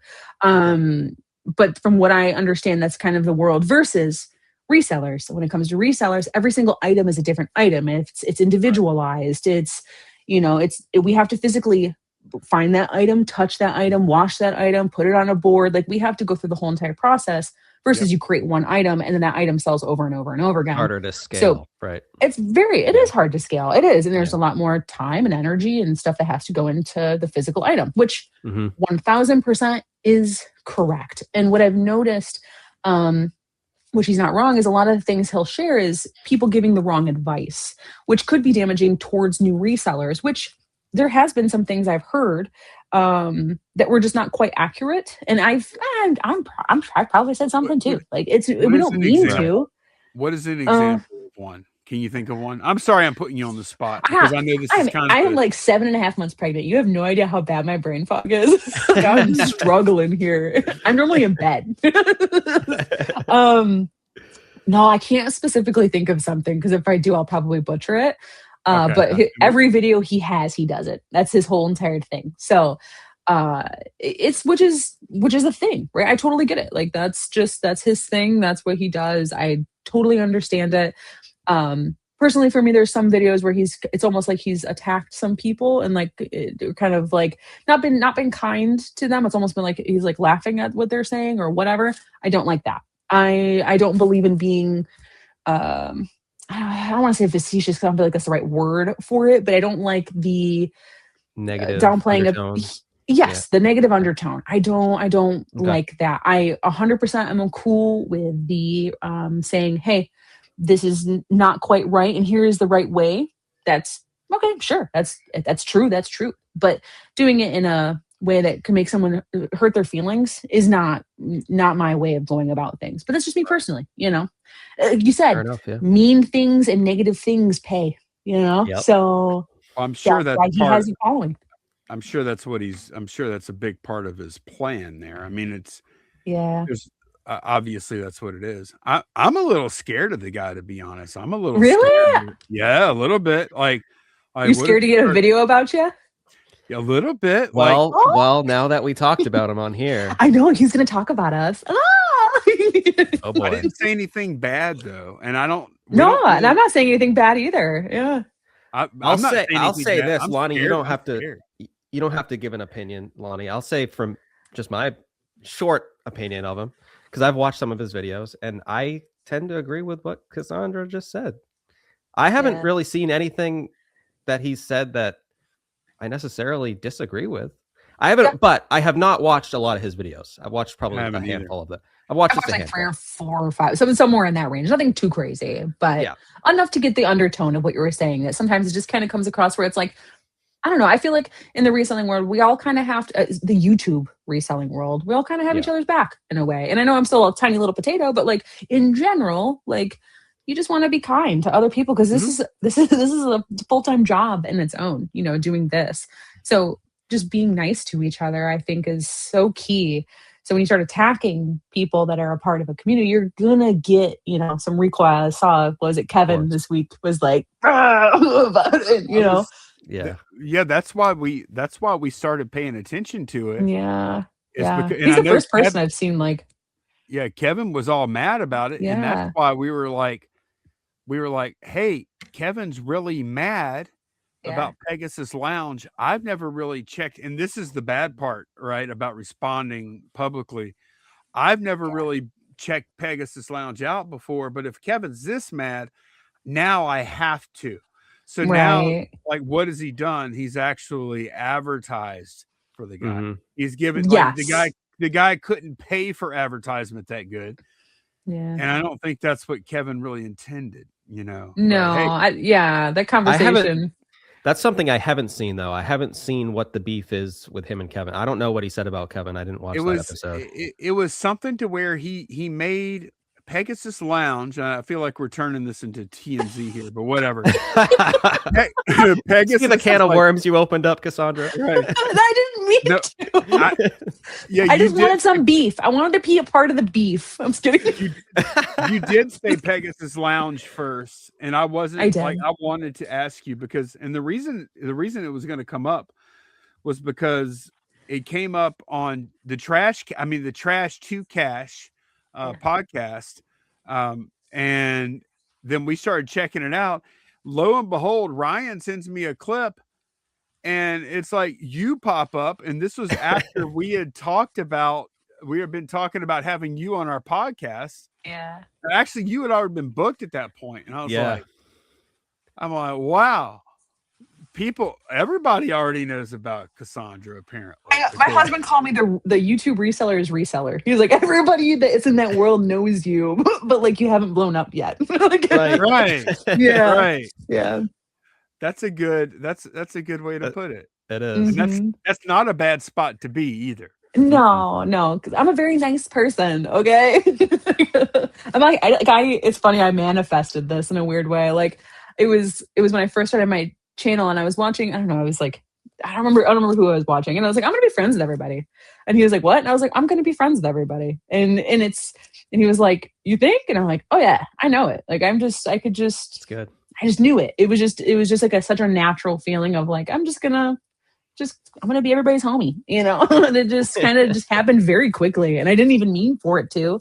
I never reached out to anybody. It just naturally manifested, and it just, yeah, it's been awesome. I don't know. I love it. When you're putting good work out, it'll eventually float to top. And in your case, it actually happened really quickly because Yeah. you've only got like 30 long form videos or so Yeah. up. And Yeah. so you've had like instant results, I would say, so far. Yeah. Yeah, And you that's keep kind of uploading how I those. do my life. I'm an instant results kind of person. Like I don't like there to be too much of a learning curve. I like to Ah, just aggressively hit it. And I don't and there's always gonna be the learning, right? Because you're gonna go through that like right. Dunning-Kruger effect where it's like you think you know everything, Mhm. and then it's like, and then you realize you're an idiot. And then, Right. and then you actually start to truly gain momentum. And that's, I was like, oh, I know video. I did it when I was in high school. And then no, I didn't. I You was had out of no it for clue, huh? far. Yeah, no idea. Once I get into it, I was like, shoot, like, I bit off more than I can chew. But no, it's good. It's good. Yeah, no, I That think Dunning-Kruger effect is true, isn't it? Like Yeah. it really does work like that. It's like once you're really comfortable with a subject matter, that's because you're just at peace with with Hmm. knowing how much you don't know and you're okay Yeah. with it. right. Yeah. Yeah. Or like, I'm sure for like you when you got like really into like your health, right? And like, cause this happened with me. I used Mhm. to just not take care of myself. And then I got a thyroid disorder. And then I learned about health and taking care of myself. And now I am like an advocate for, being healthy and not eating sugar and carbs and all this sort of stuff. Awesome. Unless it's like a sweet treat, obviously. Like I smashed a jumbo bowl of ice cream last night. Like I'm not perfect. But in Nice. general, I understand health. But I had that Dunning-Kruger where it was like I first started to learn about it and I was just trying to Right. get everybody on the train. And then you realize you can't do that. Or like people watch a TikTok video and they think they know everything from a 30-second reel. And Right. they're like, do you want me to tell you how to do your investments? And I'm like, no, you've never done it. You just watched a 30-second video and now you're telling me how to, do it. And it's like, no, don't, no, I don't like that. You have to put the effort and the time into it. Then I will listen. Right. As at least for me. It's That's the it's thing funny that about I'm sorry, go ahead, Ryan. I was just gonna say that's the thing about YouTube too, is it's kind of like once you do learn the basics, you do learn as you go. And Yeah. you'll get better at it as you go. And Mhm. I think you're in a really good position because you're like Thanks. light years ahead of, I would say, 99% of new YouTubers. Um, but yeah, I mean, I think if you stick with it, because you only have 30 something long form uploads and you have Yeah. 4,000 subs. It's pretty impressive. So Yeah, To like I me, it think doesn't feel like enough, but that's good. like no, like if you keep at it, that's good. I think you're gonna I think you're at the very bottom point of the Yeah. The huge, hockey stick. yeah. Yeah, I think Yeah. it's coming that's the way very to put soon. it.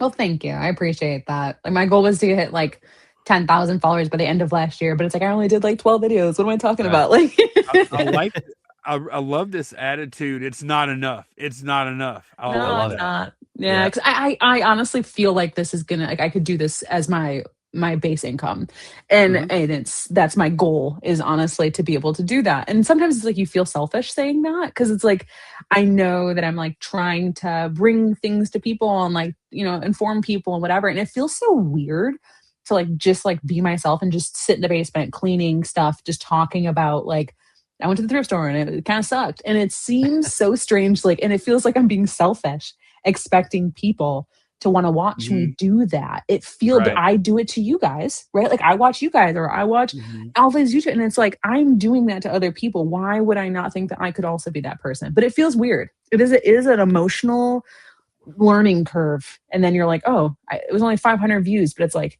that's a lot of views. That's 500 human A lot of people. beings in this world watched you, you know? Yeah. Yeah, you do kind of have to start with the assumption that people want to hear what you have to say. Yeah. So it does It's hard. requires a certain amount of ego to Yeah. ever do it. It really does. Yeah. Yeah. Luckily, I'm a confident human being. I don't really have much of an ego per se. I used to, but I shred that bad boy over the last few years. But I am a confident human being because I put the That effort helps. into anything that I say. I don't just like Mhm. spew out stuff. Like that's what it's like Mhm. with the Pegasus thing. It's like I don't really know. This is my surface level. Whatever. Like I make sure to grind that in so people aren't like, she said, and it's like, no, I'm telling you, I don't know what I'm talking about. Like, kind of thing. A lot of people don't like to admit that they don't know what they're talking about. They come out confidently about things that are just like, and you can just read the BS on them. Like, you smell weird, Yep. There's a lot of people out there doing YouTube that I can just smell that on them, and and it makes me sad because it's like, it scares me for the people that follow them and are learning things that aren't actually beneficial to growing a business or their pocketbook. Honestly. Yep. Yeah, it's good. Well, I would like, as we're wrapping up here, Cassandra, can you make a recommendation? I'm going to ask you to work for us. Can you make a recommendation for give us 3 other, I guess preferably YouTube channels? Okay. And it could be like, it could even be like, you could give us like one to reach for that you're like, oh, you can ask, but I don't know if you'll get that one. Yeah, sky's the limit. Doesn't matter. Sky's the limit, but also maybe give us 1 or 2 reasonable ones too. Who do you think we should ask onto the podcast next? Okay, so I think Carrie at home. I love Carrie. I adore her. I absolutely adore her. Okay. I think if you guys could try to get her on, that would be awesome. I would love to see. I don't think I've seen a podcasty thing where she's been like interviewed. I would love to see her in that format. Okay. I'll message her afterwards and be like, but no, I would love to see her. I would love to see. You guys haven't had Harry on yet, have you? No. Yeah, I know we haven't. Are you guys friends? Do you guys not like each other or something? Is there more drama? I don't know. I don't know. I don't. I think Harry wants to come on. He's not. We're not enemies. I'll say Harry. I don't want to say anything, honestly. I don't want to lie. I don't want to sit here and lie and say we're friends and I love the guy. I don't really love the guy. I'll be honest. Okay. I don't. Hey, to each their own. He's been a splendid sweetheart to me. So everyone has been, honestly. A lot of people have said that. Even Pegasus is my homie, I guess. So right. I don't. Well, you said that you're friends with everybody. Yeah, I am. That's who I am as a human being. And a lot of people do love Josh. And I really feel like, I'll say this again, and I don't want a reaction from you, Cassandra. You can stay out of my mess. But okay. I really feel like some of the things that I don't like about Josh, he doesn't even realize he's doing, because I don't think he's self-aware about some things. So I'll just blame it on that. And maybe we will have Harry Tornado on. Oh my gosh. I don't know. Anybody that is watching this part right now wants Harry on. Like, you just like talked yourself into a Kevin situation. You know what I mean? Like, you'll get a lot of views. It's different with Harry, though. You don't understand. Like, that's okay. I don't need to. I have to. Here's the thing. I'm willing to invite Harry if he is gracious enough to come on here. You know what? I won't say that. I was going to say something that wasn't going to be that nice, so I won't say it. But you gotta be nice, Lonnie. Okay, you're right. People like nice people. You're right. The idea has been floated multiple times, and there was an interaction on Facebook where he said basically that he would come on. I would love it. We'll see. Now I really want to see it. I'm just putting it out into the universe. Manifest. Well, you're doing a great job manifesting it. You're doing a great job recommending here. You as asked. Okay, so we need one more. Do you have another one? These are great though. Thank you. So yeah, definitely Carrie. Harry is up to you, I guess. No, we're gonna end up doing Harry. You have to now. You have to. Yeah. And if he tries to back out, let me know. You better get down there, boy. You asked the question, Lonnie. Maybe I would. Maybe I would end up loving it. I doubt it. I can't see a world where I end up loving it. I think you guys will end up like hanging out afterwards. You get matching tattoos with each other's names. It's gonna be so cute. I love it. No way. I love it. Yeah. He'll get a Shed Flips tattoo. You'll get I love it. A Support Your Friends tattoo. Yeah. And then I guess my third one Gosh, I don't know. I think I've recently been watching just a lot of like the other moms per se, Uh-huh. just because the Okay. fact is like when I started, it was a lot of just the dudes hustling and doing Exactly. the thing. And That's what we're then once doing I, here. Yeah. Yep. yeah. And then once I kind of just got into it, it was just like I like watching the hustle at home mom. Like I love her. Like she's doing Yeah. it. You know, she just paid off her house and she's got like, what, 3 kids? And same with Carrie, 3 kids. And it's just Okay. So are watching you, that dynamic is very interesting for people like me or other right. women. And there's most resellers are women, so it's Mhm. You think if so? you think, You think yeah, that's probably the case, isn't it? yeah. Most resellers are women.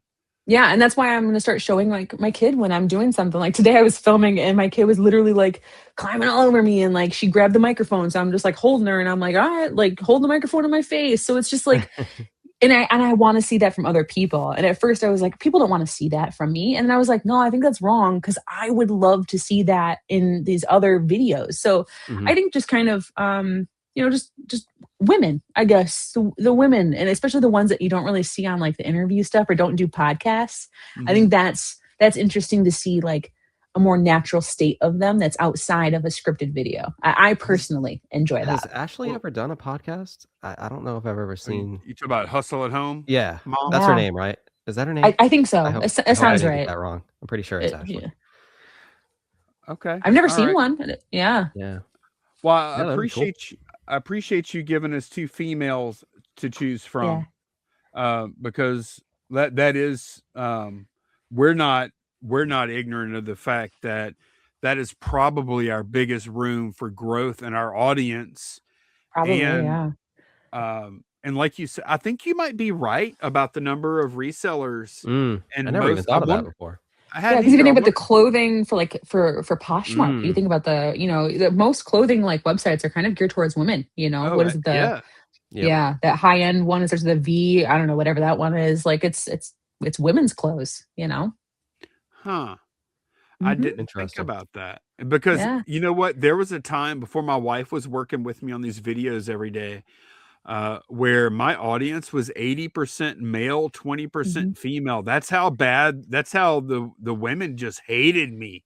And Yeah. now Well, it's it's you don't kind of have that changed. like I was gonna say, but now you have the female energy that's there, and people want to see that. It's like when I first started, I wanted to see the dudes because the dudes were talking about the comps Stuff. and the this. Right. Yeah, they were talking about the facts, and my husband loves that. We would talk about it all the time. He likes the Right. hard facts and showing up the comps and just getting right down to the nitty gritty. The girls like the fluff. They like the feminine energy kind of side of it, or like the making jokes or the extra stuff that normally dudes don't really add into it, which is natural. It's human So nature.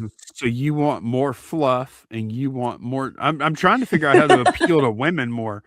More fluff, more jokes, more Yeah. just okay. More Hmm. women, I think, is good. And I'm not like one of those people that's like, I'm not like feminist, like, yeah, we need Right. more women. It's not like that. It's just, it's, I feel like in the reselling, like, especially, I know what is it, the nurse flipper or Nurse whatever. I Flipper? think she does Yeah. something with another chick. And there's some other people that are out there, Rural Squirrel. And there's some people that are, in the world, but those big girl YouTubers. You don't really see them Not that involved, many. the Yeah. big ones. Yeah, same with like was it a homeschool picker? I've never seen her on something before. I think Crazy it would be Lamp very Lady is another one. crazy Wait, lamp lady. Yeah, Nick or wait, knickknacks or whatever. Yeah. wait. So you're saying okay? So here's your claim. Well, I want to make sure I understand your claim. Your claim is that the female reseller YouTubers do not play together. They don't, by and large, they don't collaborate with one another. I have not seen it. And I've even thought to myself, like, I think it would be so cool to just like even just do a video where it was like I would, and it's not gonna happen because all of us have kids. Like it's just not gonna happen.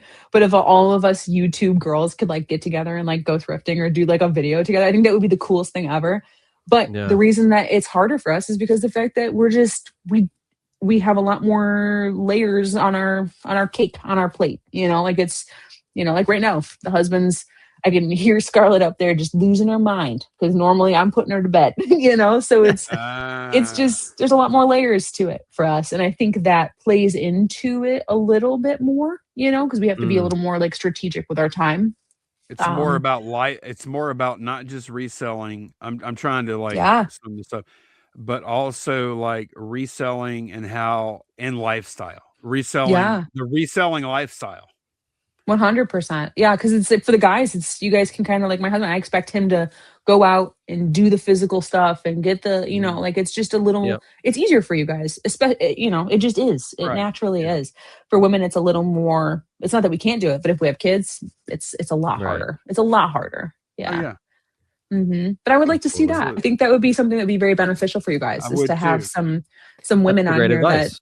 yeah, Yeah. that have a large following. Small following too, like me. Thank you. But but I think Right. chicks. I like seeing that because I don't see it very often. We like seeing chicks too. We do. Yeah, Yeah. And like chicks are dope. you're the second chick. No, well, if you include our wives, Oh, so you had the wives Oh, on right. here, yeah. Yeah. but just like as far as like traditional guests, you're the second Mhm. chick, and we want more. And that is definitely Yeah, early on we were like, okay, we need to have female Yep. female guests because hmm it is a in the reseller space um probably does not accurately depict what the gender split that you were talking about. Like if yeah, it's mostly females reselling, I would say like especially the big channels, it's not mostly, unless maybe I'm not seeing them, which is yeah. possible. Yeah. Maybe there's more female channels than I know. That's There's a totally lot that have been popping up. I don't know if they've been yeah. around for a long time, but I've been seeing a lot. But most of them are like, "Oh, go thrift with me," or like, "This is Right. what sold." It's very basic stuff. It's not Mhm. like the big ones, like how they're like going to the bins or they're going to estate sale. Like it's just they're a little bit different, but there are a lot Mhm. of them. There's because like my algorithm is trying to feed them to me, so Right. I see them. Makes sense. Yeah. But my husband's channel would never see them because he sees like you guys. Like that's Right. it's yeah. Interesting. Makes sense hmm I, with the algorithm. Yeah. I, Yeah. I have a question. I have a question for you because we get this question too, and it sounds like you hmm have probably even a better source than we have, and we have a few. Like, how would you recommend to somebody watching this that's like, okay, I want a source, a consistent, steady source to hmm buy high quality stuff to Mm. resell that I at a level I can make money on. What is your best advice to me to do that? Because it sounds like y'all have done that. Yeah. We've done it and we plan on doing it with more people. And we have a couple other things lined up to do the exact same thing we're currently doing with multiple sources. So it's to me, it's this is the hard part about it, I think, is you gotta talk to people. Like it's Mm. humans. Human need humans. Like we work well together and if we're all solving each other's problems. So I solve a problem for this person and then vice versa. And that's kind of how we create these relationships. Or you just end up being friends with somebody, blah, blah, blah. But I think just going out there and just saying what you do, a lot of resellers don't. They like hide behind it, like doing Hmm. like their comps like Right. this at a garage sale. Like, no, no, no. Like tell people. Go to estate Right. sales, talk to the people. At the end of the thing, be like, hey, what are you doing with all your stuff? If you go, just like tell everyone, go to local community events or like networking things and talk about what you do, make Facebook posts, just literally broadcast it out there, but be a likable human being, Right. don't be someone that speaks negative of other people or, like just how would you want people to talk about you, talk about them that way? I don't know. I don't know. I guess I'm really good with people and my husband is too. We're very likable human beings. Mhm. So I'm not like tooting my own horn. It's just we draw people in and So it's a very big be bonus. be a likable human being Kinda is your and answer. talk. Yeah, be a likable human being and talk to Talk to people people. and put yourself out there and get uncomfortable. You have to. It's not comfortable. It's not. Right. Like it's like picking up. Like I still, I hate answering a phone. Like I don't like making calls. I don't like answering phones. It Yep. like gives me an anxiety attack. I don't know. I still do it, but like the same thing happens. Like if you want to like. Let's say a lot of people want to do like, go to a thrift store, and like be a person that's a connection there or estate sales or whatever. You got to have the conversation. You have to ask them. If you don't, if you don't, it's always a no. There's the yes in there somewhere, And I learned that in the car world. There's a yes somewhere. You just got to find it. It's true. That's great advice. Mm, Really good yeah. advice. And even Well, if even if you do get told, like, but here's the thing: as a reseller, the questions we're normally asking, we don't even get told no that often. No, we Like, don't. especially like at garage sales, whenever I'm making, like, I call it negotiating, but 9 times out of 10, when I make an offer on something, they just say, "Yeah, okay."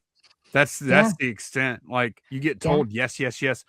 Car world, you're probably like Opposite. 90% Yeah. no or something, right? Yeah. Like, Yeah. 100%. And I think I've learned how to take a no without letting it emotionally hurt me at right. a very young age, because I started selling That's cars when I was good. 20. So it Yep. was, I've heard no more than I've heard yes in my life. That's for sure. But yeah, you just gotta ask, because if it's crazy the amount of things and doors that'll open for you if you just Mhm. ask people and you just have conversations, and don't put people on pedestals. So like, oh, I gotta talk to the owner. Like, it's just a dude. It's just a dude with a Right. job, or you need to solve a problem for someone. If you can find out how to solve someone's problem, you will go so far in life. It's exceptional. Doors will open that you don't even know are even a door. They look like a wall. And That's great. I think Yeah. in general, people like to help people. People Oh like yeah. to it makes most people feel good when they help people. So Hmm. I think a lot of us, our pride kind of prevents us from asking for things when we should be. Yeah. Because you know what? Like, it would, like, if Ryan asked me to do something for him, I would love that, even if it Yeah. was a bit of bother Right. to it, you know? Yeah. I would love that he felt comfortable enough to ask me to do that thing for him, and Hmm. that he saw value in me doing it, even Yeah. if it was a bit of a pain in the ass or something, right? Like, it would still, like, but See, I your feel door just opened up, Ryan. yeah, I know. Now you can I ask gotta for think. I whatever you gotta. want. I gotta think of something that Lonnie can do for me. Man. yeah, But like the like, flag, like you were talking about the flag, like Yeah. you asked for the Exactly. flag and you went Yeah. out of your way, and so much so that you cared about that, about helping, that you didn't settle for Yep. the basic thing. You took the time and the energy and you found the proper thing. That's right. That's a very simple way of laying it out. we you know what? You're right, because we had a fantastic day of sourcing that day. But you know what? The most memorable thing that happened that day, Hmm. even though we bought probably, you know, $1,500, $2,000 worth of All good profit of stuff. stuff, Yeah. right? And had a blast doing it, and we ate Yeah. some kind of great lunch somewhere. Can't even remember what it was Can't even now. remember. But I remember Ryan asking me to find him a flag, and me finding Ryan a flag. The So I flag that he was looking for. Yeah. right, and I That feel shows like, Yeah. you right there yeah, what really matters. Hmm. like Yeah. maybe we should, I'm trying to learn something from that, Cassandra, because you're like, just ask. That works both ways. Like, I think we don't ask because we don't want to be a burden on Hmm. others, Hmm. even though, like, most people, how many times have y'all asked somebody, a random stranger, for help with something, right? Never. Hey, oh, you say never, Ryan? No. You are a self-sufficient guy, but I have, like, I ask, like, if I don't have a jack and I need to change a Yeah. tire, or I need directions to somewhere. And then, like, as soon as they realize, some people, like most people, they realize, hey, I have something of value to give to this person, and they're asking me for it, and I can help them. They light up. Yeah. Hmm. They light up at the prospect of being able to help you. Yeah. 100%. It's human nature. People need people. Yeah. That's I right. And mean, we've definitely lost that the last, and 5 years. not only do people need people, but I think people need to feel like people need them. Yeah, that's huge. That's deep, Lonnie.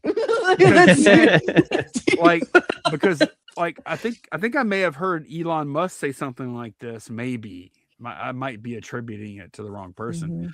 but, like, our goal as human beings, it's probably somebody else. Um, and it's really simple. It's like, we should try to be useful to Mhm. one Mm. another. Is to Yeah. just be useful to your fellow man. And you find purpose through that, doing that as Right. well, like as an Always. individual. Mhm. So, I Wow. love This it. was Look how some great deep this just this was got. some What a great beautiful life advice here ending. at the end. Aw. Absolutely. Yeah, you brought This is that out great. of us here Aw, today. I'm This so was a fun happy. show. This was really fun. We Aw, hit thanks. a lot of great things here. A lot of And layers. A lot of layers to this. I'm really excited for you because I think Thank you. I think you're gonna do big things in this space. I think you're gonna be the next big star. Just Aw, calling thank it. you. I I'm calling it. appreciate it. Calling it. Okay, yeah, you get to like call it out when it happens. You're like, I Right. knew it. Right. I was in Told a, you. I went to see her live when she was in a little venue, you know. Right. Yeah. Yeah, now she's I not even knew- cool anymore. She sold out, you know. Once I'll- I get that like mattress commercial on my show and I get to sponsor Monarch, you know what I'm saying? Oh, Free on- mattress. Once you get to 5,000 to 5K, we're done with you. We Yeah, I don't matter like- anymore. Once you're bigger than me, you're a loser, you know. Yeah. No, but But yeah. Thank you, Cassandra, guys. for coming on. We really appreciate it. I appreciate you and guys it was asking fun. me. This was Truly. a lot of fun. So Yes, it was really good. We're all friends now. See? Yes, Right. it's fun. And everyone, I want everyone to go check out Cassandra. Her links to her YouTube channel are right down below. Ryan would have put it there. I'll put it Thank down you, there. I'll Ryan. put your Facebook as Thank you, well, Maddie. so you can go follow her Thank you. everywhere. Yeah, get me monetized, guys. I need Yeah. money. Yeah, right on. I want a mansion. All right, guys. Thanks for watching. Thank See you in the next you. Hey, y'all. Bye.